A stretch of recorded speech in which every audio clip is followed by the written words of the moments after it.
सोचो, भारत और चीन के रिश्ते हमेशा से टेंशन वाले रहे हैं। कभी बॉर्डर पर तनाव तो कभी व्यापार में टकराव। लेकिन हाल ही में पीएम नरेंद्र मोदी ने एक इंटरव्यू में ऐसा कुछ कह दिया कि चीन जिससे खुश हो गया। चीन की सरकार से जुड़े अखबार ग्लोबल टाइम्स ने भी मोदी की विदेश नीति की जमकर तारीफ की है।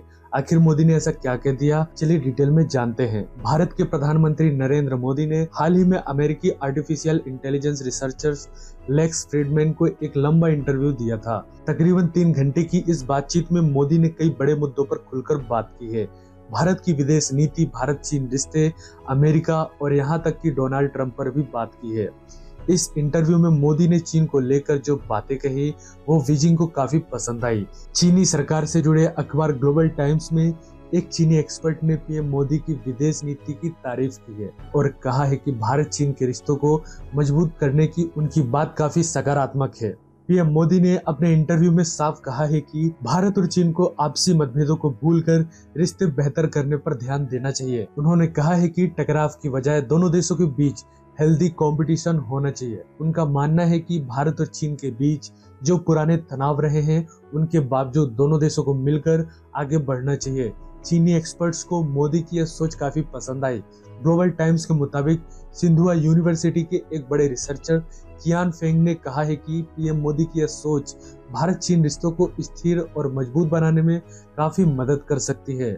इस इंटरव्यू में पीएम मोदी ने यह भी बताया कि भारत और चीन का रिश्ता कोई नया नहीं है। दोनों देशों की सभ्यता हजारों साल पुरानी है और इनका हमेशा से एक दूसरे पर असर रहा है। उन्होंने कहा, अगर हम इतिहास देखें तो भारत और चीन ने एक दूसरे से बहुत कुछ सीखा है और साथ मिलकर दुनिया के विकास में योगदान दिया है। ग्लोबल टाइम्स के अनुसार चीनी एक्सपर्ट कियान फेंग ने कहा है कि पिछले कुछ सालों में भारत चीन रिश्तों में सुधार हुआ है। खासकर कजान में शी जिनपिंग और मोदी की मीटिंग के बाद से दोनों देशों के बीच रिश्ते थोड़े बेहतर हुए हैं।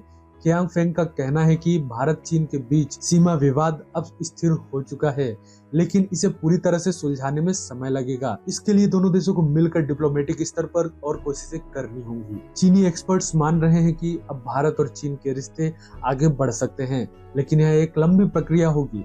इसके बाद संवाद बढ़ाना और आपसी सहयोग को मजबूत करना जरूरी होगा। आपको बता दें कि प्रधानमंत्री की जो बात चीन को सबसे ज्यादा पसंद आई वो है कि इंटरव्यू में मोदी ने यह भी बताया कि भारत और चीन का रिश्ता कोई नया नहीं है। उन्होंने कहा, अगर हम इतिहास देखें तो भारत और चीन ने एक दूसरे से बहुत कुछ सीखा है और हमेशा साथ मिलकर दुनिया के विकास में योगदान दिया है। ग्लोबल टाइम्स के अनुसार चीन के टॉप एक्सपर्ट कियान फेंग ने कहा कि मोदी की यह सोच भारत और चीन के रिश्तों को स्थिर और मजबूत बना सकती है। उन्होंने माना कि अब दोनों देशों के रिश्ते सुधरने लगे हैं और बॉर्डर डिस्प्यूट भी काबू में आ गया है। तो बड़ा प्रश्न अब ये उठता है कि क्या मोदी के इस बयान के बाद भारत और चीन के रिश्ते वाकई बेहतर होंगे? चीन के एक्सपर्ट्स का मानना है कि अब भारत और चीन के बीच बातचीत और सहयोग बढ़ सकता है, लेकिन यह एक लंबी प्रक्रिया होगी। अब देखना यह होगा कि क्या भारत और चीन की दोस्ती नई राह पर चलेंगे या फिर पुरानी तनातनी बनी रहेगी। इस पर आपकी क्या राय है, कमेंट में जरूर बताइएगा और वीडियो अच्छी लगी हो तो वीडियो को लाइक और शेयर करिएगा। Thanks for watching.